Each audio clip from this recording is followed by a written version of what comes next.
everybody, Chad with Nobody Else's Auto. Thanks for stopping by tonight, taking a few minutes out of your evening to hang out with us. Going to show you a few more in the new yard tonight, starting off with this 1964 Bel Air. Just a base four-door Bel Air, but as we all know, a lot of this stuff fits Impalas, plus the Bel Airs are getting more popular all the time. So this car here, basically all the body and everything is here. And even some of the four-door stuff is getting tough to find. There's still guys that have nice four-doors that are good old drivers that are maybe missing a trim, or maybe they got backed into, maybe they need a door. Just because it's a four-door, don't mean we're not going to keep it around. Like I said, you still got the original Bel Air strips on the back. Trunk hinges are broken. The trunk lid flipped over on us, but that's all right. Not a big deal. Kind of work our way around this car. Take a peek inside. The dash is apart, but a lot of the pieces are still there.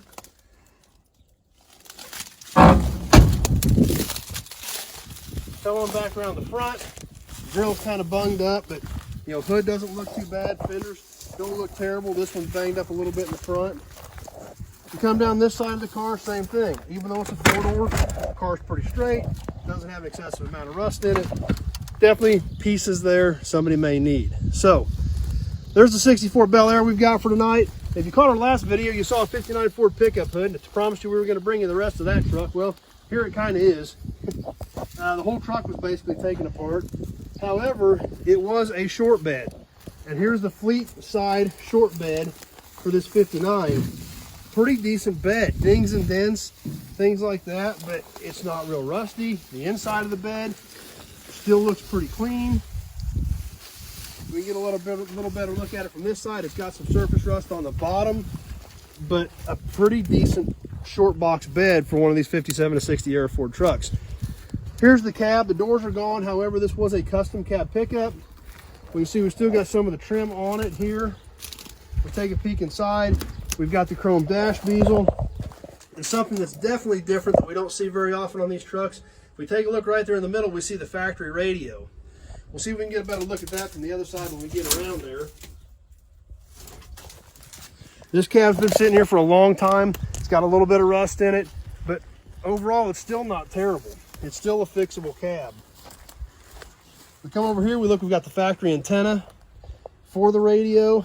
And here we can get a little better look inside of that radio with that round face.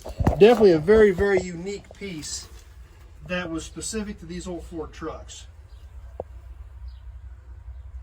Got the inner fender panels laying in there, so even though somebody took this truck apart a long time ago, it was custom cab, it was short bed, and there's still some really good, hard to find pieces here. So next to the old Ford cab, we've got a bed off of a 60s era Chevy pickup, long bed fleet side, taken off years ago, not sure why, but still some good pieces there. Still got a tailgate on it. So gonna catch one more car for you yet tonight, and this is something a little different, something that like I've been talking about on some of these other videos, stuff that we don't think is old is old. We've talked about the 70s and 80s cars. We've talked about where things are going, and it's becoming a huge part of our hobby. Like it or not, it's part of our hobby. And that's what we need to do as car enthusiasts, is make sure we understand the cars from the 70s, the cars from the 80s, the cars from the 90s even. Because the younger generation, the next generation we want in this hobby likes cars from the 70s. They like cars from the 80s. They like cars from the 90s. So we've got another car that falls into that group we're going to look at next. Glad we can bring it to you too. We've got a 1978 Oldsmobile 98.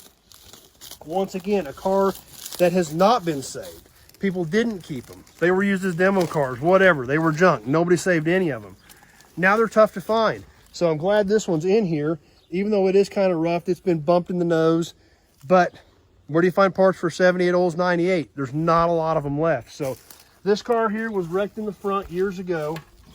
Take a peek inside, and it's got a few things missing off the dash, but for the most part it's all still there. Still got the seats in it, which were power. This was a 98, so it was fairly well loaded up. It was even the Regency model, as we can see back here on the top. So I come around the front, and this thing did get hit in the front years and years ago. It looks like it went right above the bumper and got the whole header panel and hood. So not much left there, but fortunately the bumper still looks okay if somebody needed a bumper. You know, fenders still look okay. So it only took out part of the front end. So there again, Where do you find parts for 78, 98? There's not a lot of them left. Always glad to add this stuff to the yard. So that's what we got for you guys tonight. I hope you enjoyed it. Thanks a lot for stopping by and hanging out. As always, if you've got any questions, give me a call. That's the only way to do it. Give me a shout. Let's have that conversation about what you're trying to build, where you're going with your project, what you need, things like that. Texts and emails don't work. They're never clear enough. I can't get all that information to know what I need to know to see if I can help you out with what you're doing. So if you're on Facebook, please share the video with your friends. Invite your other car buddies to come over, hang out with us. If you're on YouTube, please subscribe to my channel. Check out my other videos. And once again, if you've got friends that aren't on Facebook, have them jump on with us on YouTube. I post the videos both places, and having a lot of fun doing them. I'm glad you guys take some time out of your evening to stop by, hang out with me for a few minutes. I hope you enjoy the videos as much as I'm enjoying doing them. So it means a lot to me, and I'm really appreciative that you guys took a few minutes out of your evening. You stopped, you hung out, and thanks for being here. So stay tuned. Springfield Swap Meet coming up. Probably be bringing some cool videos from there later this week. So stay tuned for that, possibly some lives. Check out some new inventory. Maybe we can pick up some cool stuff down there. So we'll try to be bringing you some of that stuff too. Some more Pioneer Village videos. Probably try to post another one of those yet this week. So hang in there. Thanks for being here. Appreciate you stopping by. And we will catch you on the next video.